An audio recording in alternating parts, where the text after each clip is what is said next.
ယနေ့သာသနာတော်နှစ်2568ခုနှစ်လောရောဟာကောဇာတက္ကရာ1386ခုနှစ်တပေါင်းလဇန်9ရက်ခရစ်နှစ်9ရက်3လ2025ခုနှစ်ကောင်းမြတ်တရားမင်္ဂလာရှိသည့်နေတို့နေမြတ်ချိန်ကာကရတမယရန်ကုန်တိုင်းဒေသကြီးကွဉ္ဉံကုန်းမြို့တောင်ပိုင်းရပ်ကွက်အာထာကိုကွယ်တကိုကျွယ်သည့်မဂ္ဂဝိပဿနာဓမ္မရိပ်သာမယံကျောင်းတိုက်ကြီးအတွင်း၌လစဉ်ကျင်းပပူဇော်အပ်သောခொနရတ္တနိဗ္ဗာန်ဝင်လန်းအဋိဋ္ဌံတရားစခန်းပွဲဝဲတရားနဲ့မွေလျောတရားနဲ့ပြောကြသည်တရားချစ်ခင်သူတော်စင်ဆွေတော်မျိုးတော်ပေါင်းသူတော်ကောင်းတို့အားတန်တရာတကွေပြန်လဲကဆုံတွေ့ခွင့်ရသည့်ခိုက်ဓမ္မဒါနအမတဒါနအနေအဖြင့်၎င်းကျေးဇူးဆက်သောအဖြင့်၎င်းဟောကြားအပ်သောအနှစ်3ပါးထုတ်ယူထားတရားတော်အနန္တတရားချစ်ခင်သူတော်စင်ဆွေတော်မျိုးတို့များကျေးဇူးဆက်ဟောကြားမိတရားပြောပါအောင်ပါတရားနှစ်3ပါးထုတ်ယူထားတရားတော်ပါဗျာအနှစ်3ပါးထုတ်ယူထားတရားဒေသနာတော်ဤတရားတော်နှင့်ကျေးဇူးမပြုမီမူလတရားပိုင်းရှင်ဖြစ်တော်မူသောသုံးလောကတွေ့တာရှင်တော်မြတ်စွာဘုရားအားနမောတတအစဖြာသည့်ခါထာတော်မြတ်ဖြင့်3ကြိမ်ညီညာဖြပြရုပ်သေးလေးမြတ်စွာရှိခိုးကြောကြရအောင်နမောတတဘဂဝတောအရဟတောသမ္မာသမ္ဗုဒ္ဓံသာနမောတတဘဂဝတောအရဟတောသမ္မာသမ္ဗုဒ္ဓံသာနမောတတဘဂဝတောအရဟတောသမ္မာသမ္ဗုဒ္ဓံသာ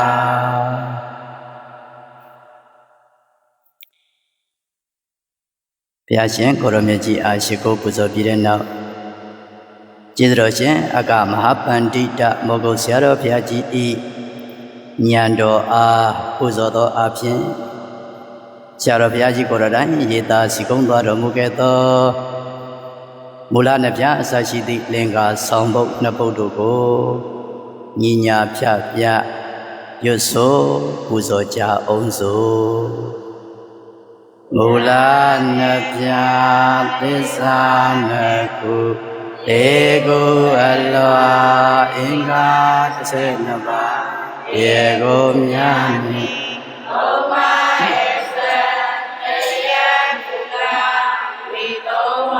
တိပါဠသုံးမြချင်းရာ20ဤရှင်သွေကိုအလွယ်ကြမသိစေအပ်သည်သန္တရာမလွတ်ကြောင်းသည်ဝိဇ္ဇာနှင့်တဏှာရင်ခံဥပါဒကံကြောင့်ယုံနံပေါ်ပင်မာမျိုးမအပင်အမြင်မပြတ်ဆက်စသိဟံကံကြောင့်နိုင်ယုံကြောင့်ကံအပံပဖြစ်ပြန်ဤအလျောယမတကြဇာတိမြာကထင်ရှားပြုပြင်စီရင်ပန်းစဉ်အကြောင်းကြောင့်လူနာများစွာသတ္တဝါတို့ဖြစ်လာရမှုမဟုတ်ဉာဏ်ဖြင့်ရှု၍မျောအာတုအာတုအာတု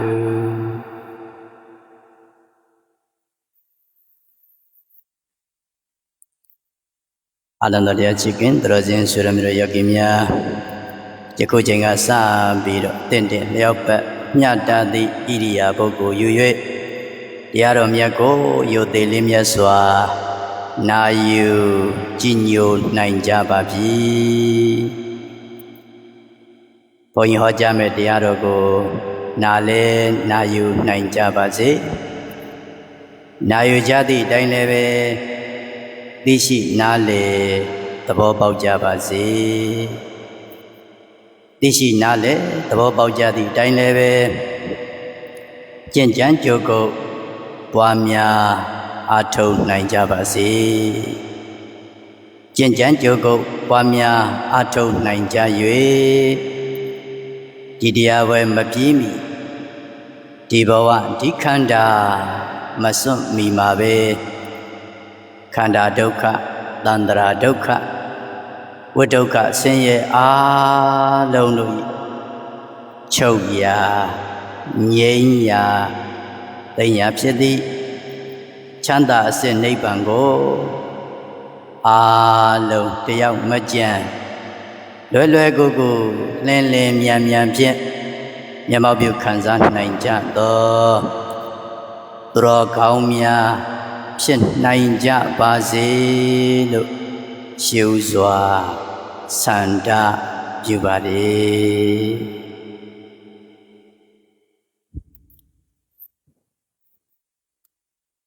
ဆွေတော်မျိုးတော်များယခုလိုတန်တရာတကွေပြန်လဲကစုံတွေ့ခွင့်ရသည့်ခိုက်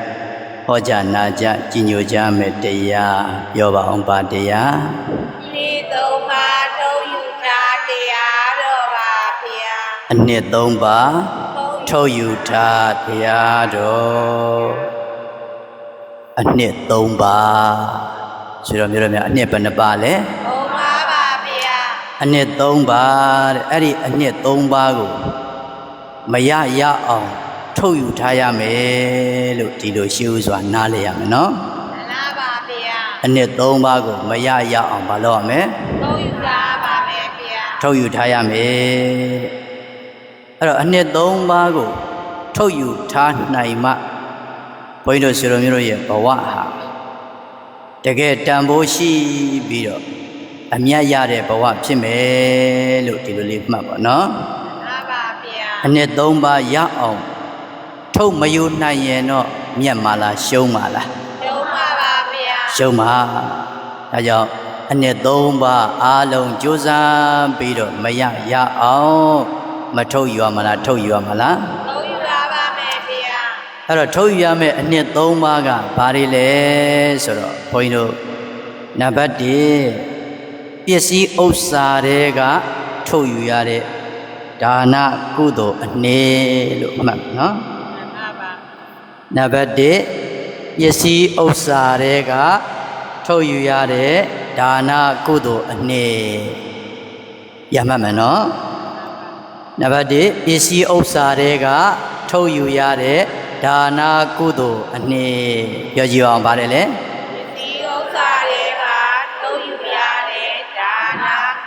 စစ်ပါဘုန်းကြီးတို့မဖြစ်အောင်မရရအောင်ထုတ်ယူရမယ်အနှစ်တည်းလို့ဒီလိုလေးမှတ်တာနော်ဒါကြောင့်ပစ္စည်းဥစ္စာတွေကထုတ်ယူရတဲ့ဒါနကုသိုလ်အနှစ်ဒါနံပါတ်1နံပါတ်2ကခန္ဓာကိုယ်တွေကထုတ်ယူရတဲ့သီလကုသိုလ်အနှစ်နံပါတ်2ကခန္ဓာကိုယ်တွေက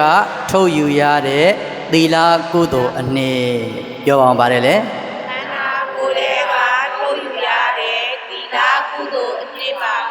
ပြန်ပြောပါအောင်ပါတယ်လေခန္ဓာကိုယ်တွေကထုတ်ယူရတဲ့သီလကုသိုလ်အနှစ်ဒါနံပါတ်2နော်နံပါတ်3အသက်ဇီဝတွေကထုတ်ယူရတဲ့ဘာဝနာကုသိုလ်အနှစ်ပြန်ပြောပါမယ်အသက်ဇီဝတွေကထုတ်ယူရတဲ့ဘာဝနာကုသိုလ်အနှစ်ပြောကြည့်ပါဦး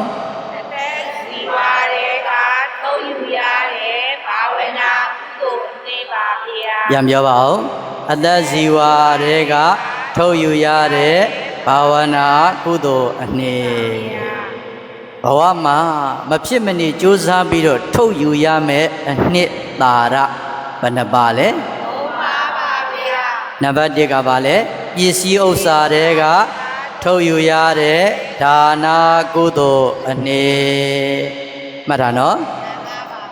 နံပါတ်2ကခန္ဓာကိုယ်တွေကထုတ်ယူရတဲ့သီလကုသိုလ်အနေနံပါတ်3ကအသက်ဇီဝတွေက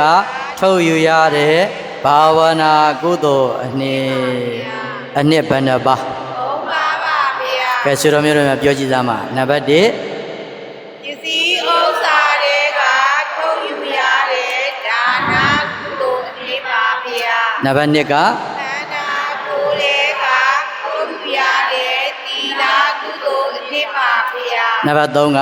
အသက်ဇီဝတွေကထုတ်ယူရတဲ့ဘာဝနာကုသိုလ်အနေပါဗျာအနှစ်ဘယ်နှပါအဲ့ဒီအနှစ်3ပါးကိုမရရအောင်ကြိုးစားပြီးတော့ထုတ်ရမယ်လို့ဒီလိုသဘောပေါက်နော်မှန်ပါပါဗျာကောင်းပြီနံပါတ်1ထုတ်ယူရမယ်အနှစ်ကပစ္စည်းဥစ္စာတွေကထုတ်ယူရတဲ့ဒါနကုသိုလ်အနှစ်မဟုတ်လားဒါဆိုတော့ဘုန်းတော်တော်ရှင်များလောကမှာရှာထားတဲ့ပစ္စည်းဥစ္စာတွေမရှိဘူးလားရှိလားရှိပါတယ်ဗျာပစ္စည်းဥစ္စာရွှေငွေရတနာတိုက်တာမြေကားဟုတ်လားအမျိုးမျိုးပစ္စည်းဥစ္စာတွေမရှိဘူးလားရှိလားရှိပါတယ်ဗျာကြိုးစားပြီးတော့မရှာထားလားရှာထားလားရှာထားပါတယ်ဗျာဟောရှာထားတော့အဲ့ဒီပစ္စည်းဥစ္စာတွေမိမိမှာအထိုက်လျောက်မရှိဘူးလားရှိလားရှိပါတယ်ဗျာရှိတယ်အဲ့ဒီပစ္စည်းဥစ္စာတွေကကိုယ့်အတွက်တဲ့အနှစ်သာရထုတ်ပြီးတော့မယူရမလားယူရမှာလားယူရပါမယ်ဗျာပစ္စည်းဥစ္စာတွေဆိုတာတကယ်အနှစ်သာရမဟုတ်ဘူးနော်မှန်ပါပါဗျာပစ္စည်းဥစ္စာတွေကတကယ်အနှစ်သာရဟုတ်ရဲ့လားအနှစ်မဟုတ်ရင်တဲ့တခြားလားအကာတွေလားအကာတွေပါဗျာအကာဆိုတာတန်ဖိုးရှိရဲ့လားရှိပါဦးဗျာအနှစ်သာရလောက်တန်ဖိုးရှိရဲ့လားရှိပါဦးဗျာမရှိဘူးဆွေတော်မျိုးတို့များအကာနဲ့အနှစ်ပေးရင်ဘယ်ဟာယူမလဲသိယူပါမယ်ဗျာအတုနဲ့အစစ်ပေးရင်ဘယ်ဟာယူမလဲသိယူပါမယ်ဗျာမကောင်းတာနဲ့ကောင်းတာပေးရင်ဘယ်ဟာယူမလဲကောင်းတာယူပါမယ်ဗျာကဲဒါဆိုဆွေတော်မျိုးတို့များပစ္စည်းဥစ္စာကအကာဟုတ်တယ်မလားအဲ့ဒီပစ္စည်းဥစ္စာတွေကထုတ်ယူရတဲ့ဒါနကုသိုလ်ကအနည်းပစ္စည်းဥစ္စာကအကာအဲ့ဒီပစ္စည်းဥစ္စာတွေကထုတ်ယူရတဲ့ဒါနကုသိုလ်ကပြပါဗျာဒါဆိုဆွေတော်မျိုးတို့များဘယ်ဟာယူမလဲသိယူကိုပဲယူပါမယ်ဗျာသိကြလားသိကြပါတယ်ဗျာအကာတွေပဲသိနေတာမများဘူးလားများလားဟမ်ဆွေတော်မျိုးတို့များဘာသိရမှာလဲ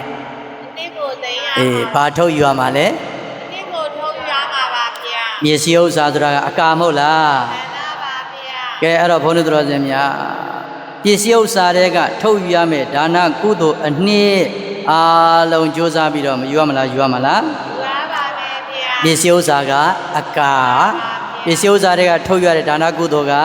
သိပါဗျာအဲ့လိုအကာနဲ့အနှစ်လေခွဲခြားပြီးတော့မသိရမလားသိရမလားသိရပါမယ်ဗျာဆိုလိုက်ပါ၅ပါးယံစုဆက်ဆံမှုကြောင့်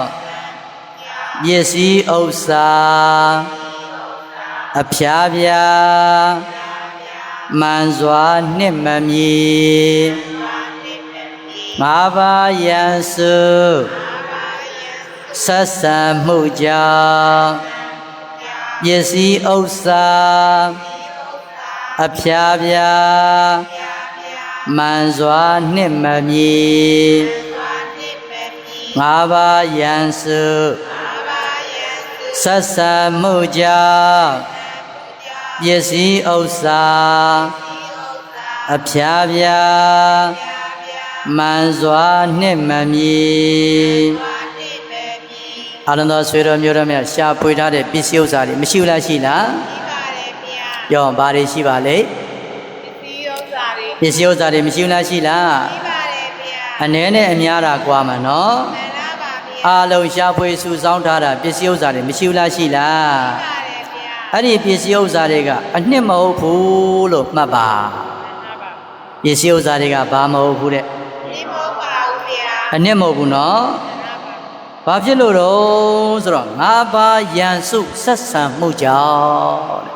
ယံသူမျိုး၅ပါးဆက်ဆံပြီးတော့မနေဘူးလားနေလားနေပါတယ်ဗျာဆိုတော့မျိုးတော်များရှာဖွေထားတဲ့ပစ္စည်းဥစ္စာတွေကဘသူတွေဆက်ဆံနေတယ်ရန်သူမျိုး၅ပါးဆက်ဆံပြီး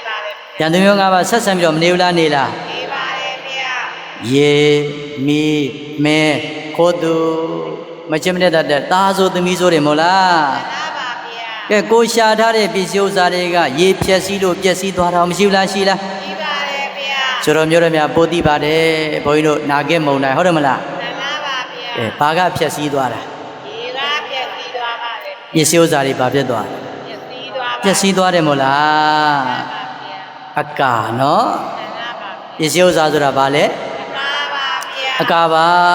ရေကဖြက်စီးရင်လည်းပျက်စီးသွားတာပဲ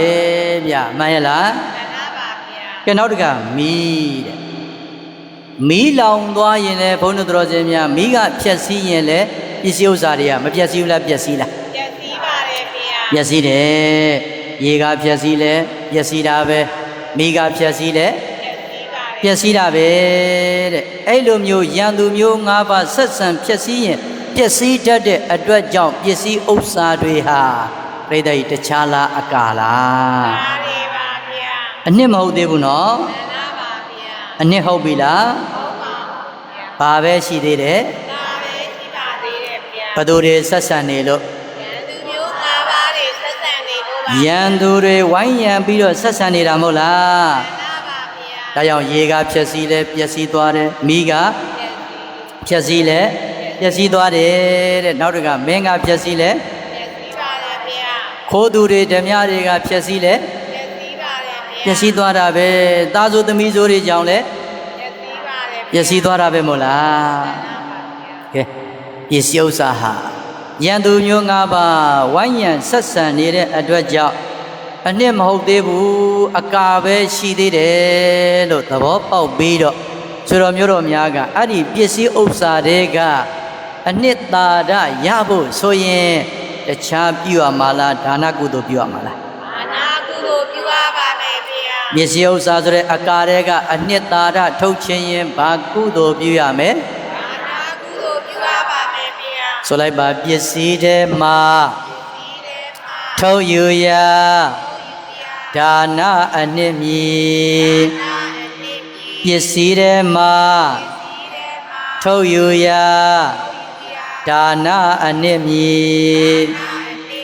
ပြီး ပစ္စည်းတွေမှာ ဒီတဲ့မှာ ထုတ်ယူရာ ဗျာ ဒါနအနှစ်မြည် နာအနေပြီး ကိုရှာထားတဲ့စီးပွားဥစ္စာကအကာပဲရှိသေးတယ်လို့ဒီလိုသဘောပေါက်နော် မှန်ပါပါဗျာ ဘသူတွေဆက်ဆံနေလို့ ရန်သူမျိုး၅ပါးတွေဆက်ဆံနေလို့ပါဗျာ ရန်သူမျိုး၅ပါးဆက်ဆံဝိုင်းရံနေတဲ့အတွက်ကြောင့်ပစ္စည်းဥစ္စာကအနှစ်လားအကာလား ပါပါဗျာ အကာဆိုတော့တန်ဖိုးရှိပါမလား ဒီပါဦးဗျာ အဲ့ဒီအကာလို့ခေါ်တဲ့ပစ္စည်းဥစ္စာတွေကအနှစ်သာရထုတ်ယူခြင်းတဲ့ဆိုရင်ဘာလို့ရမယ် အာနာပြုပါပါ ဒါနာကုသိုလ်မပြုရမလားပြုရမလား ပြုပါပါမယ်ဗျာ ကိုရှာဖွေထားတဲ့ပစ္စည်းဥစ္စာတွေကိုဒါနာပြုပြီးတော့လဲလှယ်ရမှာမဟုတ်လား မှန်ပါပါဗျာ အကာနဲ့ဘာကိုလဲရမယ် ဒီကိုလေရပါမယ်ဗျာ ပြောပါအကာနဲ့ဘာကိုလဲရမှာ ဒီကိုလေရပါမယ်ဗျာ သဘောပေါက်ရဲ့လား မှန်ပါပါဗျာ သိရောသိပြီလားဒါဆိုအကာနဲ့ဘာကိုလဲရမှာ ဒီကိုလေရပါမယ်ဗျာ တကယ်သိတဲ့ပုဂ္ဂိုလ်မှလဲတာနော် မှန်ပါပါဗျာ တကယ်မသိတဲ့ပုဂ္ဂိုလ်ကလဲပါမလား လေပါဦးဗျာ မလဲဘူးကိုယ့်ဟာကိုယ်အနှစ်လို့ထင်နေတာမဟုတ်လား မှန်ပါပါဗျာ ကိုယ့်ဟာဘာလို့ထင်နေလဲ ဒီလိုထင်နေပါတယ် ကိုယ့်ဟာကတန်ဖိုးကြီးတယ်ကိုယ့်ဟာကတန်ဖိုးရှိတယ်လို့ထင်နေတာမဟုတ်လား မှန်ပါပါဗျာ တကယ်တော့ဘာမျှတာ ကာမြတာပါဗျာ အကာနဲ့အနှစ်ဘယ်ဟာကတန်ဖိုးရှိ ဒီကတံကိုရှိပါတယ်ဗျာ ကြုံလုံးလေးပြောမှာဘုန်းကြီးတို့တော်စင်များအာယုံနဲ့ပေါ်လာလို့ဘုန်းကြီးတို့ငယ်ငယ်ကရွာတွေမှာကလေးတဘာဝဆွေတော်မျိုးတို့များလည်းပဲကြုံမှုမှာပါဘုန်းကြီးတို့ကလေးတဘာဝတော့ရွာတွေမှာလာပြီးတော့မုံနေပါတွေရောင်းကြတဲ့အထမ်းသမားတွေမရှိလားရှိ ရှိပါတယ်ဗျာ ကဲအဲ့လိုရှိတဲ့ကဘုန်းကြီးတို့ကပတ်စံမတက်နိုင်ကြတဲ့ခါကျတော့အိမ်မှာရှိတဲ့ပစ္စည်းလေးတွေနဲ့လဲလှယ်ပြီးတော့မစားဘူးလားစားလား စားပါတယ်ဗျာ စားတယ်နော် မှန်ပါပါ ကဲပရိသတ်ကြီးရေပဲကြီးတော်လို့ဘာလို့ပဲထားပါတော့နော် မှန်ပါပါ ကိုရှိတဲ့ပစ္စည်းနဲ့ဘာလို့တာ လဲပြီးစားပါတယ် အေးလဲလဲတဲ့ကကိုပစ္စည်းကအဲ့ဒီရလိုက်တဲ့ပဲကြီးတော်တဲ့စားရင်ဆိုတော့မျိုးတော်များတန်ဖိုးရှိသလားမရှိဘူးလားဒါသဘောပေါက်မှာနော် မှန်ပါပါ ကိုလိုချင်တဲ့အရာကတန်ဖိုးရှိသလားမရှိဘူးလားကဲအလုံးသဘောမပေါက်လားသဘောပေါက်မလား ပါပါပါမယ်ဗျာ သဘောပေါက်ဒါပေမဲ့ဘုန်းတော်တော်စင်များဘုန်းကြီးတို့ငယ်ငယ်တဘာဝက သဘောပေါက်ရဲ့လား ပေါက်ခဲ့ပါဦးဗျာ နားလည်ခဲ့ရဲ့လား နားမလဲခဲ့ပါဦးဗျာ သိရောသိခဲ့ရဲ့လား သိခဲ့ပါဦးဗျာ မသိဘူးတဲ့ဟောဘုန်းကြီးတို့တခါလေးမှာတန်ဖိုးရှိတာနဲ့တန်ဖိုးမရှိတာကိုလည်းလဲကျင်လဲမိတယ်နော် မှန်ပါပါဗျာ တခါလေးမှာတော့လည်းတန်ဖိုးမရှိတာနဲ့တန်ဖိုးရှိတာကိုလဲကျင်လဲမိခဲ့တာပဲသိလို့လားမသိလို့လား မသိလို့ပါဗျာ မသိလို့ကဲအခုဆွေတော်မျိုးတို့များ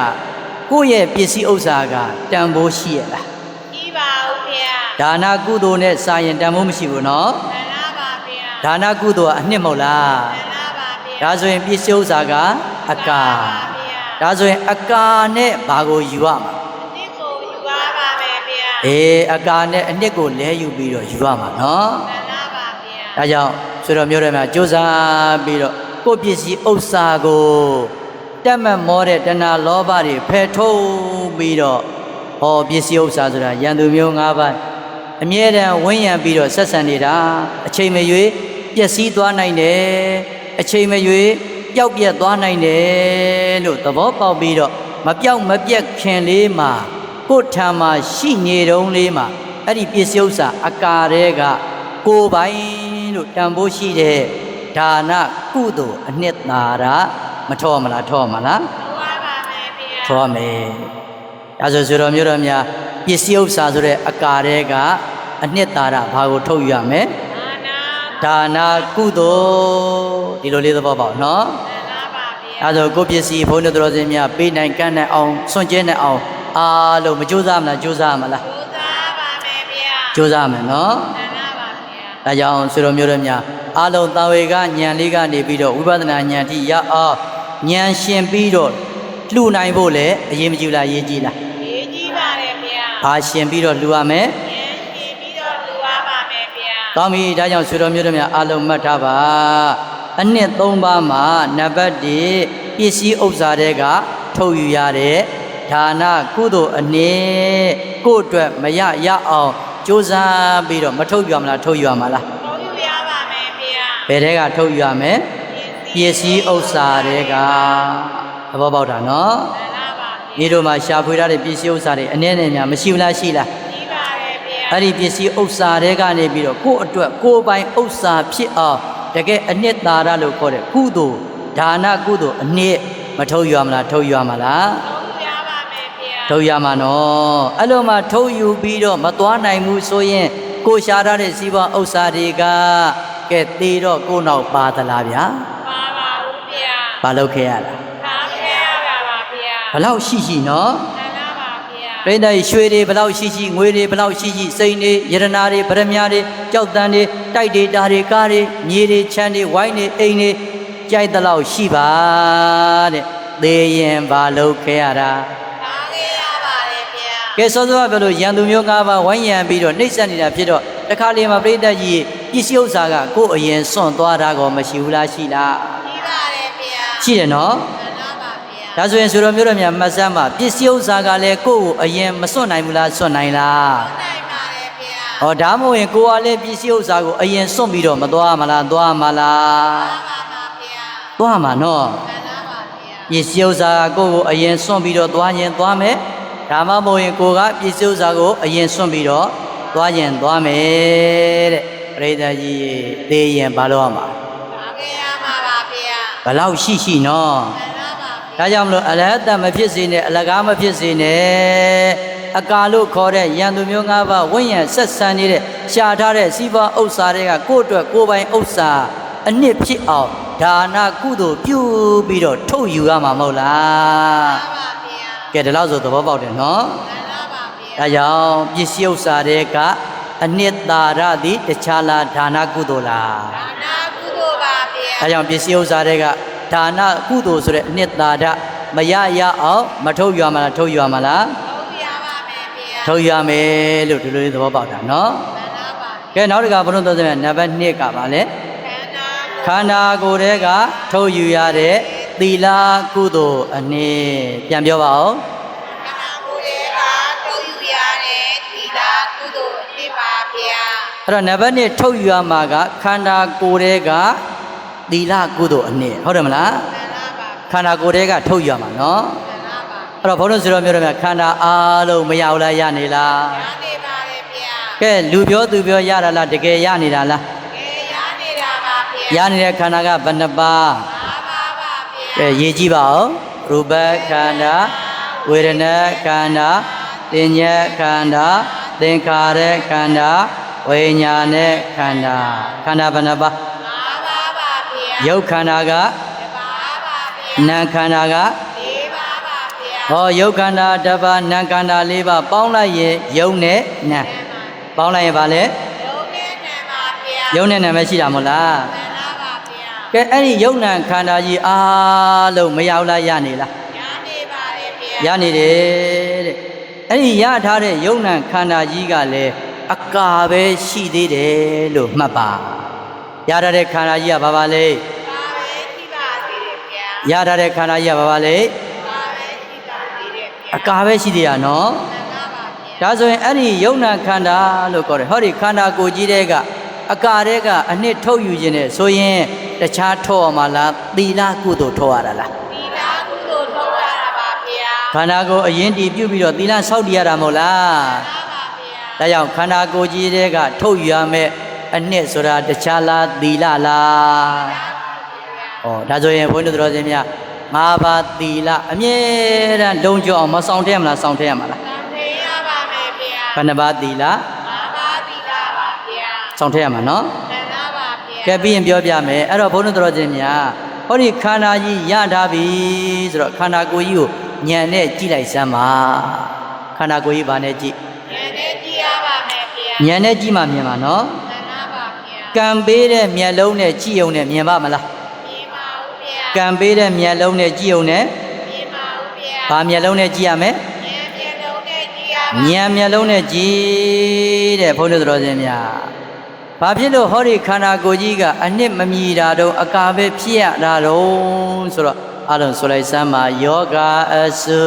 ယောဂအစ ဆက်ဆံမှုကြောင့်ဤကိုခန္ဓာအဖျားပြားမှန်စွာနှစ်မမြည် သာနိမေမိ ယောဂအစု ယောဂအစ ဆက်ဆံမှုကြောင့်ဤကိုခန္ဓာ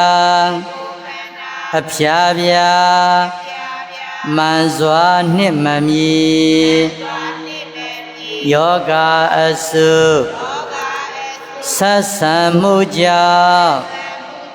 ဤကိုခန္ဓာအဖျားပြား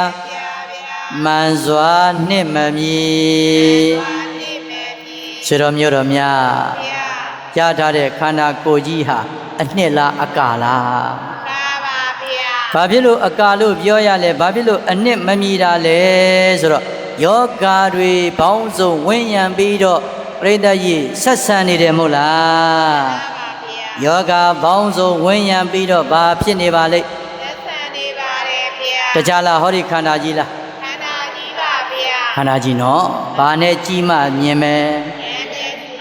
ပါမယ်ဗျာ ကံပေးတဲ့မျက်လုံးနဲ့ကြည့်ရမှာလားဉာဏ်မျက်လုံးနဲ့ကြည့်ရမှာလား ဉာဏ်မျက်လုံးနဲ့ကြည့်ရမှာပါဗျာ ဉာဏ်မျက်လုံးနဲ့ကြည့်ပါတဲ့ဟောဒီခန္ဓာကြီးကပြိတ္တကြီးအနှစ်ဟုတ်ရဲ့လား ဟုတ်ပါဦးဗျာ ဘုရားတော်ရှင်များမြတ်စွာဘုရားရှင်ကိုရမြတ်ကြီးကဒေသနာအသီးသီးမှာခန္ဓာကိုယ်နဲ့ပတ်သက်ပြီးတော့တာဝေကရစရာတိမတ်ဖွဲ့စရာဒေသနာတွေဟောထားတာအများကြီးရှိတယ်ပေါ့လေနော်အဲ့ဒီမှာဘုရားတော်ရှင်များအကြောင်းကျိုးညီညွတ်သေးတွေပြောပြဟောဒီခန္ဓာကိုယ်ကြီးကတဲ့အာတုရအမြဲတမ်းနာကျင်ကြိုက်ခဲနေတယ်ခန္ဓာကိုယ်ကြီးမကောင်းမှုကိုမြင်အောင်ကြည့်ရမှာနော် နားပါဗျာ ခန္ဓာကိုယ်ကြီးအနှစ်သာရမရှိဘူးဆိုတာကဘာလို့ရမလဲမြင်အောင်ကြည့်ရမယ်သဘောပေါက်လား နားပါဗျာ ခန္ဓာကိုယ်ကြီးဘာမရှိဘူးဆိုတာမြင်အောင်ကြည့်အနှစ်သာရမရှိဘူးဆိုတာမြင်အောင်ကြည့်နော်အာတုရအမြဲတမ်းနာကျင်နေတယ်တဲ့ခန္ဓာကိုယ်ကြီးကဗါတဲ့ မြဲတဲ့နာကြည့်နေပါတယ်ဗျာ ဟုတ်ရဲ့လား ဟုတ်ပါတယ်ဗျာ အမြဲတမ်းနာကျင်ကြိုက်ခဲနေတာနော် နားပါဗျာ တခြားလားခန္ဓာလား ခန္ဓာပါဗျာ အဲ့တော့ကောင်းလား ကောင်းပါဦးဗျာ အနှစ်မြည်ရဲ့လား ဒီပါဦးဗျာ အနှစ်မဟုတ်ဘူးနော် နားပါဗျာ ဒါကြောင့်အာတုရဟောဒီခန္ဓာကိုယ်ကြီးကအမြဲတမ်းနာကျင်နေတယ်တဲ့ဟောနောက်တကဘုန်းတော်တော်များအတုစိတ်ဟောဒီခန္ဓာကိုယ်ကြီးကမစင်ကြယ်ဘူးမတန့်ရှင်းဘူးလို့မှတ် ခန္ဓာကိုယ်ကြီးကပါတယ်လေ စင်ကြယ်ဘူးမတန်ရှင်းပါဘူးဗျာ ဒါပေမဲ့ဆွေတော်မျိုးတို့ကရေမိုးချိုးအကုန်လုံးလိမ့်ပြီးတန့်ရှင်းလုံးနေကြတာမို့လား မှန်ပါဗျာ အဲ့လိုမှမလုပ်ရင်လည်းနေလို့ကိုရမှာမဟုတ်ဘူးနော် မှန်ပါပါဗျာ လူချသူကြတော့သွားလို့ရပါမလား မရပါဘူးဗျာ ဟိုနာကအနတ်အတွက်ဒီနာကအနတ်အတွက်ဟုတ်တယ်မလား မှန်ပါဗျာ အေးသွားလို့လာလို့လှုပ်လို့ကိုင်းလို့အဆင်ပြေအောင်မလုပ်နေကြရေမိုးချိုးလိမ့်ပြီးတော့ပြင်ဆင်နေရတာမို့လား မှန်ပါဗျာ ဒါပေမဲ့တကယ်တော့ဟောဒီခန္ဓာကိုယ်ကြီးကအတုစိတ်ပါတယ်လေမစင်ကြယ်ဘူးတဲ့မတန့်ရှင်းမှုတဲ့ပြိတ္တကြီးတန့်ရှင်းရဲ့လား တန်ရှင်းပါဘူးဗျာ စင်ကြယ်ရဲ့လား စင်ကြယ်ပါဘူး မစင်ကြယ်ဘူးတဲ့ဒါလေးမှတ်တာနော် မှန်ပါပါ နောက်တစ်ခါဘုရားတဲ့ပုတ်တိန်ဟောဒီခန္ဓာကိုယ်ကြီးကပုတ်သိုးနေတဲ့ခန္ဓာကိုယ်ကြီးပါပြိတ္တညံနဲ့ကြည့်ရမှာနော် မှန်ပါပါဗျာ ပြောဗာနဲ့ကြည့်ရမှာ ဉာဏ်နဲ့ကြည့်ရမှာပါဗျာ ကံပေးတဲ့မျက်လုံးနဲ့ကြည့်လို့မြင်ပါမလား မြင်ပါဦးဗျာ ဗာမျက်လုံးနဲ့ကြည့်ရ ဉာဏ်မျက်လုံးနဲ့ကြည့်ရပါမယ်ဗျာ ဉာဏ်မျက်လုံးနဲ့ကြည့်လိုက်တော့ဟောဒီခန္ဓာကိုယ်ကြီးကပုတ်တိန်ပုတ်သိုးနေတဲ့ခန္ဓာကြီးပါတဲ့ဘာခန္ဓာကြီး ပုံသုံးနေတဲ့ခန္ဓာကြီးပါဗျာ ပြိတ္တကြီးဟုတ်လားမဟုတ်လားစဉ်းစားကြည့်နော် မှန်ပါ မသိနိုင်ဘူးလားသိနိုင်လား ဒီနိုင်ပါတယ်ဗျာ သိနိုင်တယ်နော် မှန်ပါပါဗျာ အားလုံးထွက်လာတာလေးတွေကြည့်လိုက်ပေါ့မှုေးနေလားနန်းနေလား နန်းနေပါတယ်ဗျာ အေးပုတ်သိုးနေတာနော် မှန်ပါပါ ပုတ်သိုးနေတော့မကောင်းတဲ့အနန်းတွေထွက်တာမို့လား မှန်ပါပါဗျာ နောက်တစ်ခါပြိတ္တကြီးရေဥက္ကရန္တံအထက်သို့လျံတက်ပြီးတော့လေယိုစီးနေတယ်တဲ့ခေခက်နဲ့ဟုတ်တယ်မလား မှန်ပါပါ အမျိုးမျိုးမရှိဘူးလားရှိလား ဒီပါတယ်ဗျာ ဒါတွေပြောပြရင်အများကြီးနော် မှန်ပါပါ ကဲလိုရင်းလေးသဘောပေါက်အောင်တော့အားလုံးမှတ်တာပေါ့ဟုတ်လားအထက်သို့လျံတက်ပြီးတော့ဘာဖြစ်လဲယိုစီးနေတယ်နောက်တစ်ခါဘုရားတော်တယ်ပက်ကရန္တံအောက်သို့စီးခြင်းပြီးတော့လေယိုစီးနေပါတယ်ကဲအောက်သို့လေယိုစီးပြီးမထွက်ဘူးလားထွက်နေလား ထွက်နေပါတယ်ဗျာ ခန္ဓာကိုယ်ကြီးရဲ့အပြစ်ကိုမြင်အောင်ကြည့်နော် မှန်ပါပါဗျာ ပရိသတ်ကြီးဒါကြောင့်အနှစ်မဟုတ်ဘူးဆိုတာမြတ်စွာဘုရားမဟုတ်လားဟောနေလား ဟောနေပါတယ်ဗျာ ရှင်တော်မျိုးတော်များခန္ဓာကိုယ်ကြီးအနှစ်ဟုတ်ရဲ့လား ဟုတ်ပါဦးဗျာ အခုအောက်သို့ယိုစီးပြီးတော့မလုပ်နေလဲထွက်နေတယ်တဲ့ခန္ဓာကိုယ်ရဲ့သဘာဝအပြစ်တွေကိုမြင်အောင်ဉာဏ်မျက်လုံးနဲ့မကြည့်ရမလားကြည့်ရမလား ကြည့်ရပါမယ်ဗျာ အနန္တာတိနောတဲ့ဟောဒီခန္ဓာကိုယ်ကြီးကအပြစ်များစွာဖြစ်နေတဲ့ခန္ဓာကိုယ်ကြီးတဲ့အပြစ်တွေနဲ့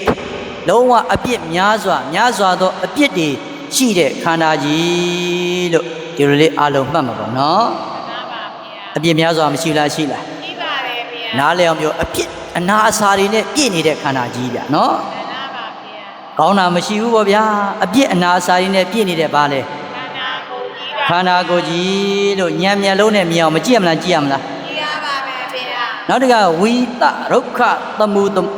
ပမောတဲ့သမှုပမောဝိတရုက္ခသမှုပမောတဲ့ဟောဒီခန္ဓာကိုယ်ကြီးကအစိတ်ပင်ကြီးနဲ့တူတယ်တဲ့ပြိတ္တကြီးခန္ဓာကိုယ်ကြီးကဘာနဲ့တူလဲ စိတ်ပင်ကြီးနဲ့တူပါတယ်ဗျာ ဝိတရုက္ခသမှုပမောတဲ့အစိတ်ပင်ကြီးနဲ့တူတယ်တဲ့ပြိတ္တကြီးရေဒါကြောင့်မလို့အစိတ်ညာစလိုက်ရင်အန္တရာယ်မရှိလားရှိလား ကြည့်ပါတယ်ဗျာ ရှိတာပေါ့ဟောဒီခန္ဓာကိုယ်ကြီးလည်းအန္တရာယ်မရှိလားရှိလား ကြည့်ပါတယ်ဗျာ ရှိတာပေါ့အိုဘေးနာဘေးသေဘေးတွေဟုတ်တယ်မလား မှန်ပါပါဗျာ အင်မတန်မှကိုယုံဖို့လွတ်အောင်ယုံဖို့အင်မတန်ခက်တယ်မို့လား မှန်ပါဗျာ ဒါကြောင့်ဟောဒီခန္ဓာကိုယ်ကြီးသည်ဘာပင်ကြီးပါလဲ စိတ်ပင်ကြီးပါဗျာ အစိတ်ပင်နဲ့မတူလားတူလား ပါတယ်ဗျာ အစိတ်ပြင်းတယ်နော် မှန်ပါပါဗျာ ကဲအဲ့တော့ဘုန်းတော်တော်စင်များဟောဒီခန္ဓာကိုယ်ကြီးရဲ့အပြစ်တွေကိုညံမျက်လုံးနဲ့မြင်အောင်မကြည့်ရမလားကြည့်ရမလား ကြည့်ရပါမယ်ဗျာ ဒါကြောင့်အကာလို့မှတ်နော် မှန်ပါပါ ဟောဒီခန္ဓာကြီးကအနှစ်မြည်ရဲ့လား ကြည့်ပါဦးဗျာ အာဝါသောတဲ့ပြိတ္တပ္ပရောဂနံအာဝါသောတပ္ပရောဂနံဟောဒီခန္ဓာကိုယ်ကြီးရာတဲ့ယောဂဖြစ်ရာခန္ဓာကြီးပါတဲ့ဗျယောဂမျိုးစုံဖြစ်ရာပါတယ်လေ ခန္ဓာကြီးပါဗျာ ယောဂမျိုးစုံဖြစ်ရာနေရာကြီးယောဂမျိုးစုံဖြစ်ရာခန္ဓာကြီးဆိုတော့ကောင်းတာများရှိသေးလား ကြည့်ရပါဦးဗျာ ကဲယောဂဖြစ်တယ်ဘယ်မှာဖြစ်တာ ခန္ဓာကြီးမှာဖြစ်တာပါဗျာ ခန္ဓာရှိလို့ဖြစ်တာမို့လား မှန်ပါပါဗျာ ဒါကြောင့်ဟောဒီခန္ဓာကိုယ်ကြီးကပြိတ္တကြီးယောဂမျိုးစုံဖြစ်ပွားရာနေရာကြီးပါလို့မြတ်စွာဘုရားမဟုတ်လားဟောလား ဟောပါတယ်ဗျာ အာဝါသောတပ္ပရောဂနံတဲ့အလုံးစုံသောယောဂတွေရဲ့စုဝေးဖြစ်ရာတည်ရာနေရာကြီးပါဒါကြောင့်ဟောဒီခန္ဓာကိုယ်ကြီးကပြိတ္တကြီးအနှစ်မမြည်ဘူးလို့မှတ်လိုက်နော်ဘာမမြည်ဘူးတဲ့ နေမပြီပါဘူးဗျာ မှတ်တာနော်ဆိုတော်မျိုးတော်များ မှန်ပါပါ နောက်တကဘုန်းတော်တော်ကြီးများပ ပုံစောဒုက္ခတကေဝလောတဲ့ပုံစောဒုက္ခတကေဝလောဟောဒီခန္ဓာကိုယ်ကြီးဆိုတာတဲ့ဆင်းရဲစုဝေးရာနေရာကြီးပါဘာစုဝေးရာနေရာကြီးဆင်းရဲစုဝေးရာနေရာကြီးပါဗျာနားလည်အောင်ပြောရင်ဟောဒီခန္ဓာကြီးသည်ဆင်းရဲတတ်တတ်မြတာဖြစ်တယ်လို့မှတ်ပါဆင်းရဲဒုံကြီးလို့မှတ်ပါဗျာ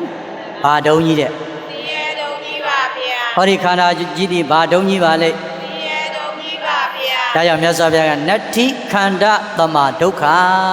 ခန္ဓာရခြင်းတည်းဆိုဆင်းရဲနဲ့တူတဲ့ဆင်းရဲလောကမှာမရှိဘူးခန္ဓာရခြင်းသည်အဆင်းရဲဆုံးပဲ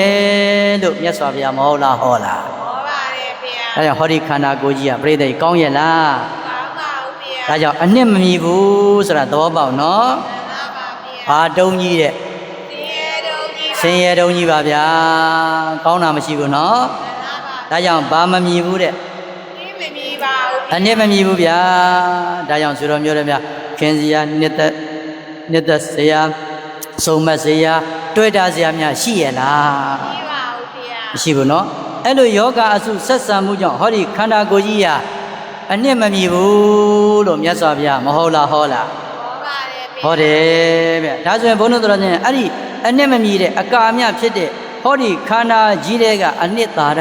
ထုတ်ယူရမယ်ဆိုရင်တဲ့တခြားလားသီလကုသိုလ်လားသီလကုသိုလ်ပါဗျာခန္ဓာကိုယ်ကြီးတဲ့ထုတ်ယူရမယ်အနှစ်ကသီလကုသိုလ်အနှစ်နော်သဘောပေါက်လားဆိုလိုက်ပါခန္ဓာကိုယ်မှာထုတ်ယူရသီလအနှစ်မြည်ခန္ဓာကိုယ်မှာထုတ်ယူရသီလအနှစ်မြည်ခန္ဓာကိုယ်မှာထုတ်ယူရသီလအနှစ်မြည်ခန္ဓာကိုယ်ဆိုတဲ့အကာအဲ့ဒီခန္ဓာကိုယ်ကြီးတဲ့ကထုတ်ယူရမယ်အနှစ်သည်ဘာအနှစ်လဲသီလကုသိုလ်အနှစ်ခန္ဓာကိုယ်ကြီးတဲ့ထုတ်ယူရမယ်အနှစ်ကဘာလဲသီလကုသိုလ်အနှစ်ပါဗျာအဲ့ဒါဆွေတို့မျိုးတို့များအားလို့ခန္ဓာကိုယ်ကြီးတဲ့ကနေပြီးတော့သီလကုသိုလ်တွေရအောင်သီလကုသိုလ်အနှစ်တွေမရအောင်ကြိုးစားပြီးတော့မထုတ်ယူရမလားထုတ်ယူရမလားထုတ်ယူရမယ်နော်ကဲဒီနေရာမှာဆွေတော်မျိုးတို့များဘုသူတ္တလေးမှတ်စေခြင်းနဲ့ဗျာသီလနဲ့ပတ်သက်လို့နည်းနည်းလေးပြောပြမယ်နော်သီလဘုန်းကြီးတို့တော်များအကျမ်းပြင်းအဖြစ်2မျိုးရှိတယ်လို့မှတ်သီလဘယ်နှမျိုးပါဗျာဝါရိတ္တသီလနဲ့စာရိတ္တသီလပြောကြည့်အောင်ပါတယ်လေဝါရိတ္တသီလနဲ့စာရိတ္တသီလပါပြန်ပြောပါဦးဝါရိတ္တသီလနဲ့စာရိတ္တသီလအဲ့တော့ဘုန်းတော်များဝါရိတ္တသီလဆိုတာကဘာပြောတာလဲဆိုရင်မြတ်စွာဘုရားကမလိုပါဘူးရှောင်ရမယ်လို့ပြည့်ညတ်ထားတဲ့5ပါးသီလသူ့အသက်မသက်နဲ့သူ့အသက်သက်ချင်းမှရှောင်ရမယ်မြတ်စွာဘုရားအစရှိသည်ဟောထားလားဟောထားလားအဲ့လိုသူများအသက်သက်ချင်းမှစသည်ရှောင်ရမယ်လို့ဟောထားတဲ့သီလကအဲ့ဒါဝါရိတ္တသီလလို့မှတ်ပြောအောင်ပါသီလဝါရိတ္တသီလပါဗျာမှတ်တာနော်ဆိုတော့မြို့တော်များသူများအသက်သက်ချင်းမှရှောင်ကျင်တဲ့သီလသည်ဘာသီလ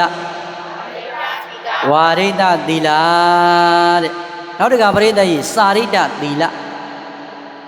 တန်ခဝေယဝိဆဆောင်ရွက်တာတွေမရှိလားရှိလားပါတယ်ဗျာဘုန်းကြီးကျောင်းသွားအမိုက်လဲအမိုက်ကျုံတောက်တော်ကြီးဖြစ်ကုရီတွေစေးဘုရားပန်းတွေလူဘုရားပန်းအုပ်တွေလဲအမျိုးမျိုးဗျာကဲဘုန်းတော်တို့ကဝေယဝိဆတန်ခဝေယဝိဆလောက်တာတွေမရှိလားရှိလားရှိပါတယ်ဗျာအဲ့လိုတန်ခဝေယဝိဆဆောင်ရွက်တာသည်အဲ့ဒါစာရိတ္တသီလလို့မှတ်ပါပရိသတ်ကြီးဘာသီလစာရိတ္တသီလပါဗျာဘာလောက်တာလဲတန်ခဝေယဝိဆလောက်တာပြောပါပါတယ်လေတန်ခဝေယဝိဆလောက်တာပါတန်ခဝေယဝိဆလောက်တာသည်ဘာသီလစာရိတ္တသီလပါဗျာဒါကြောင့်ဘုန်းတော်ရှင်များဘုန်းတို့ကိုရင်နေရဟန်းနေမှာဆိုဘုန်းတို့ဝိနည်းနဲ့ပတ်သက်ပြီးတော့မြတ်စွာဘုရားဟောတော်ရှိပါတယ်သီလနာပရိပူရတိဝတ္တံအပရိပူရင်တော်ဝတ္တံအပရိပူရင်တော်သီလနာပရိပူရတိလို့မြတ်စွာဘုရားဟောတာရှိတယ်နော်ဝကြီးဝငယ်လောက်ရတယ်တဲ့ဝေယဝိဆဝေယဝိဆလောက်တာဟာသီလကုလို့ပဲသီလလုံတယ်ပေါ့ဗျာနော်သီလထိန်းတာနဲ့အတူတူပဲလို့ဒီလိုမျိုးဟောတာနော်ကဲရှိစေဒါကကြုံလို့ပြောပြတာဒါကြောင့်စတော်မျိုးတို့များဝါရိတ္တသီလနဲ့ စာရိတ္တသီလသူတခြင်းမှရှောင်ကြရမယ်လို့စသည်ဟောထားတာကဝါရိတ္တသီလတန်ခါဝေယဝဆဆောင်ရွက်တာကအဲ့လိုသီလကုသိုလ်အနှစ်ပရိသတ်ကြီးဟောဒီခန္ဓာကိုယ်တည်းကရအောင်ထုတ်ပြီးတော့မယူရမလားယူရမလားယူပါပါမယ်ဗျာခန္ဓာကိုယ်ကြီးကလည်းအချိန်မရွေးပျက်စီးသွားနိုင်တယ်မို့လားမှန်ပါပါဗျာယောဂါတွေဆက်ဆံနေတယ်မို့လားမှန်ပါပါဗျာဆိုတော့မျိုးတွေများအခုထုတ်ယူလို့ရတဲ့အချိန်လေးမှာအားလုံးထုတ်ယူနိုင်တော့ထုတ်ယူထားမှာမို့လားမှန်ပါပါဗျာထုတ်မယူနိုင်တော့မှဆိုရပါမလားရပါဘူးဗျာဘာတွေအမြဲတမ်းဆက်ဆံနေပါလိမ့်ယောဂါတွေဟုတ်တယ်မလားအမြဲတမ်းဆက်ဆံပြီးတော့မနေဘူးလားနေလားနေပါတယ်ဗျာဒါကြောင့်ထုတ်ယူနိုင်တော့ဘာလို့ကြထုတ်ယူတာပါထုတ်ယူကြတခါလေတို့တရားဓမ္မတွေကြုံတဲ့ကမေးရင်ဖြေတယ်မဟုတ်လားဒကမာကြီးပြောင်းတာကြာယူမတွေ့ပါလားတရားနာလည်းမတွေ့တရားထိုင်တာလည်းမတွေ့ဥပုသ်ဆောင်လည်းမတွေ့ပါလားဆိုတပည့်တော်နေမကောင်းလို့ပါဖေပြောတာတွေမရှိဘူးလားရှိလားရှိပါတယ်ဗျာယောဂနှိမ့်ဆက်တယ်မဟုတ်လားမှန်ပါပါအဲ့ခါကျတော့သီလလည်းမစောင့်တည်နိုင်တော့နော်မှန်ပါပါဗျာသီလကုသိုလ်အနှစ်ထုတ်ယူနိုင်သေးလားတရားများနှလုံးမသွင်းထားအဲ့ပုဂ္ဂိုလ်သွားကြည့်ညီညူးပြီးတော့အားရငယ်ပြီးတော့သိငယ်ပြီးတော့တခါတည်းနဲ့ကိုဒုက္ခမြမှာတော်တော်အဖြစ်ဆိုးတယ်မို့လားမှန်ပါဗျာတရားကိန်းဖို့လိုတယ်နော်မှန်ပါပါကဲကောင်းပြီဆိုတော့မျိုးတွေမှာဒါကြောင့်အနာယောဂတွေအမြဲတမ်းဆက်ဆံနေတဲ့ဟောဒီခန္ဓာကိုယ်ကြီးကျမ်းမာတုံးမှာသီလကုသိုလ်အနှစ်ကိုရအောင်ယူပါလို့မှတ်တာနော်မှန်ပါပါကျမ်းမာနေတော့ဟောဒီခန္ဓာကိုယ်ကြီးတွေကဘာအနှစ်ရအောင်ယူရမယ်ကဲနောက်တကဘုန်းတော်တော်စင်များနံပါတ်3ပါလေအသက်ဇီဝတွေကထုတ်ယူရတဲ့ဘာဝနာကုသိုလ်အနှစ်မဟုတ်လားသဘောပေါက်လားမှန်ပါပါဗျာအသက်ဇီဝတွေကထုတ်ယူရတဲ့ဘာဝနာကုသိုလ်အနှစ်အဲ့တော့ဘုန်းတော်တော်စင်များအခုအသက်ရှင်သန်ခွင့်မရောက်လားရနေလားရနေပါတယ်ဗျာရှင်သန်ခွင့်ရနေရနော်မှန်ပါပါဗျာအသက်ရှူရက်သွားရင်တော့သွားပြီမို့လားမှန်ပါပါဗျာအခုအသက်ရှူနေတယ်မို့လားမှန်ပါပါအသက်ရှူတော့အသက်မရှင်းလားရှင်းနေလားဒါဆိုရင်ကိုယ့်ရဲ့အသက်ရှူမှုကလည်းကောင်းသောအသက်ရှူမှုဖြစ်ဖို့မလိုလားလိုလားလိုပါတယ်ဗျာကောင်းသောအသက်ရှင်မှုဖြစ်ဖို့လည်းမလိုလားလိုလားလိုပါတယ်ဗျာလိုတယ်ဒါဆိုဘုန်းတော်တော်များကိုယ့်ရဲ့အသက်ကလည်းပဲအနှစ်မမြည်သေးဘူးလို့မှတ်လိုက်ပါကိုယ့်ရဲ့အသက်ကလည်းဗါတယ်လေအနှစ်မမြည်သေးပါဘူးဗျာအနှစ်မြည်ပြီလားမြည်သေးပါဘူးဗျာဆိုလိုက်ပါအနိစ္စသဘောနိစ္စသောကြောင့်အသက်ဇီဝအဖျားပြာမှန်စွာနှစ်မမြည်အနိစ္စသဘောနိစ္စသောကြောင့်အသက်ဇီဝအဖျားပြာမှန်စွာနှစ်မမြည်အနိစ္စသဘောနိစ္စသောကြောင့်အသက်ဇီဝအဖျားပြာမှန်စွာနှစ်မမြည်အသက်ရှင်သန်ခွင့်ရနေတာလေးကိုနမောနမဲဩဘောဆဆမေ့လျော်ပြီးတော့မနေကြနဲ့အဲ့ဒီအသက်ရှင်တာကအနှစ်မမြည်သေးဘူးနော်အသက်ဇီဝကအနှစ်မြည်ပြီလားမြည်သေးပါဘူးအသက်ရှင်သန်မှုတွေကအနှစ်သာဒထုတ်ယူဖို့မလိုလားလိုလားလိုပါတယ်ဗျာလိုတယ်တဲ့ဘုန်းကြီးတို့တော်ရှင်များဟောဒီအသက်ဇီဝကဘာဖြစ်လို့အနှစ်မမြည်တာလဲဆိုအနိစ္စသဘောနှိစ္စသောကြောင့်ဘုန်းကြီးတို့အသက်ရှင်သန်မှုအမြဲသလားမြဲပါဘူးဗျာမမြဲခြင်းသဘောတရားအမြဲတမ်းမနှိစ္စဘူးလားနှိစ္စနေလားနှိစ္စနေပါတယ်ဗျာနှိစ္စနေတာနော်မှန်ပါပါဗျာကဲအဲ့တော့ဘုန်းတော်တော်ရှင်များမြင်လဲအောင်ပဲကြည့်ပေါ့ကိုယ့်အသက်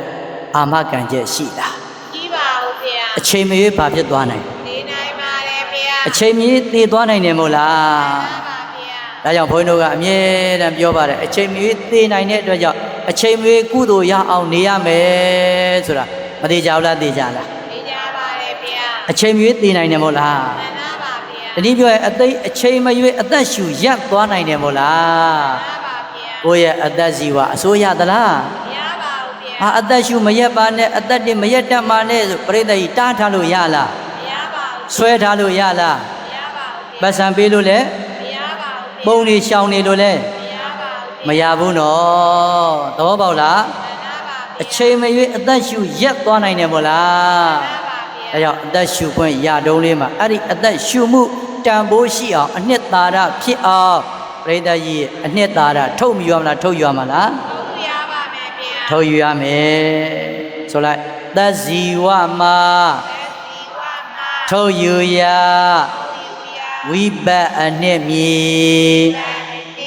သက်ဇီဝမှာထုတ်ယူရဝိပတ်အနှစ်မြေသက်ဇီဝမှာထုတ်ယူရဝိပတ်အနှစ်မြေအသက်ဇီဝကအနှစ်သာရထုတ်ယူမယ်ဆိုရင်တခြားလားဝိပဿနာကုသိုလ်လားဝိပဿနာကုသိုလ်ပါဗျာမှတ်တာနော်အသက်ဇီဝတွေကထုတ်ယူရမယ်ကုသိုလ်နဲ့ကဝိပဿနာကုသိုလ်အနေနှမျိုးပြောမယ်ဆိုတော့သမထလည်းပါတယ်နော်သမထကုသိုလ်ဝိပဿနာကုသိုလ်နော်ကဲအဲ့တော့ဘုန်းတော်တော်ချင်းများဒီနေရာမှာအဓိကဝိပဿနာကုသိုလ်လို့ဒါလေးမှတ်တာနော်အသက်ဇီဝတွေကထုတ်ယူရမယ်အနှစ်ကဘာလဲဝိပဿနာကုသိုလ်အနေ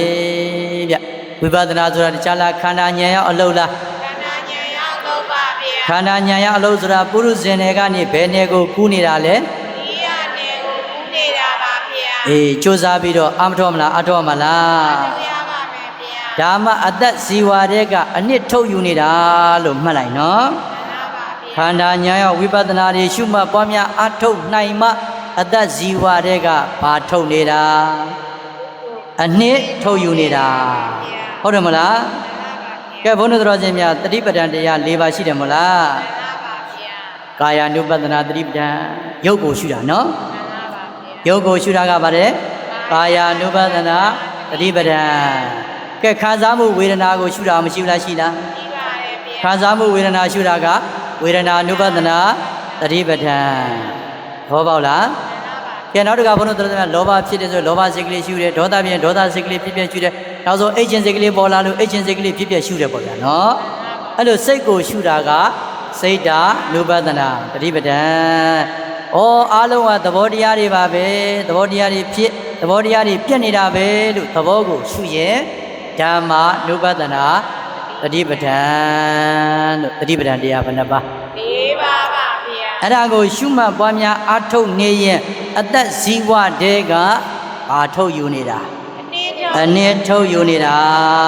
လို့ဒီလိုမှတ်နော်မှန်ပါပါဗျာရုပ်ကြရင်ရုပ်ရှုပေါ့ဗျာဟုတ်တယ်မလားဝေဒနာကြဝေဒနာရှုပေါ့စိတ်ကြရင်စိတ်ကြရှုသဘောကြရင်သဘောရှုကြိုက်တာတစ်မျိုးမျိုးရှုလို့မရဘူးလားရလားအဲ့လိုရှုမှတ်ပွားများအားထုတ်နေတာဒီအသက်ဇီဝတဲကဘာထုတ်နေတာအနှစ်ထုတ်ယူနေတာပါဗျာအနှစ်ထုတ်နေတာနော်အဲ့တော့ဘုန်းတော်ချင်းများကြိုးစားပြီးတော့ထုတ်ယူဖို့မလိုလားလို့လားလိုပါတယ်ဗျာပြောခဲ့ပြီဗျာကို့အတက်ကပြိတ္တကြီးကိုပိုင်သလားပိုင်ပါဦးဗျာအာမခံချက်ရှိသလားရှိပါဦးဗျာမြဲသလားမြဲပါဦးဗျာမမြဲတဲ့အနိစ္စသဘောကအမြဲတမ်းနှိမ့်ဆက်နေတာမဟုတ်လားမှန်ပါဗျာနေပြင်ညပြောက်လို့အရင်ကရှိတယ်နော်မှန်ပါဗျာအခုတော့ပြိတ္တကြီးမြန်ချက်ကတော့ခုမြင်အခုပြောက်လို့တောင်ပြောလို့ရနေပြီမို့လားမမြဲတဲ့သဘောတရားတွေနှိမ့်ဆက်နေတာမို့လားဖြစ်ပြီးပြတ်ပါတယ်မွေးပြီးသေးပါတယ်အေးဘုန်းတော်တော်စင်များစ조사ပြီးတော့ဟောဒီခန္ဓာမှာဉာဏ်ရောက်ပြီးတော့ခန္ဓာညောက်ဝိပဿနာအလုပ်တွေစ조사ပွားများအထုတ်ခြင်းဖြင့်အသက်ဇိမ်ဝါတဲ့ကပြိတ္တရဲ့ဝိပဿနာကုသိုလ်ဆိုတဲ့အနှစ်မထုတ်ရမလားထုတ်ရမှာလားရပါမယ်ဗျာထုတ်ရမှာနော်ဒါကြောင့်အနှစ်၃ပါးထုတ်ယူထားလို့တရားကောင်းစဉ်ပေးထားတယ်မို့လားမှန်ပါပါဗျာပြောပါဘာတရားတဲ့ဒီသုံးပါးထုတ်ယူတာတရားတော်ပါဗျာအဲ့လိုအနှစ်တွေစ조사ပြီးတော့ထုတ်ယူနိုင်မှအားလုံးဆိုတော်မျိုးတွေများဒုက္ခကတိချုပ်ငြိမ်းတဲ့နိဗ္ဗာန်ချမ်းသာမရမလားရမလားရမှာပါဗျာရမှာနော်အားလုံးနိဗ္ဗာန်ချမ်းသာမလို့ခြင်းလားလို့ခြင်းလားလို့ခြင်းပါတယ်ဗျာနိဗ္ဗာန်ချမ်းသာအထိအောင်သွားနိုင်ဖို့ရောက်နိုင်ဖို့ဟာအနှစ်၃ပါးလုံးစ조사ပြီးတော့ရအောင်မထုတ်ယူရမလားထုတ်ယူရမလားထုတ်ရပါမယ်ဗျာ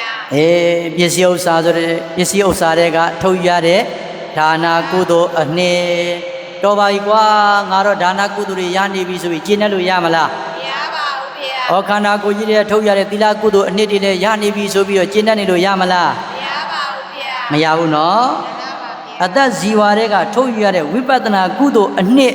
ရအောင်မကြိုးစားမလားကြိုးစားမလားကြိုးစားပါမယ်ဗျာ ဝိပဿနာကုသိုလ်အနှစ်ပိုင်ဆိုင်မှနိဗ္ဗာန်ချမ်းသာရမှာနော် မှန်ပါပါဗျာ နိဗ္ဗာန်ချမ်းသာနဲ့လဲလှယ်လို့ရမှာမို့လား မှန်ပါ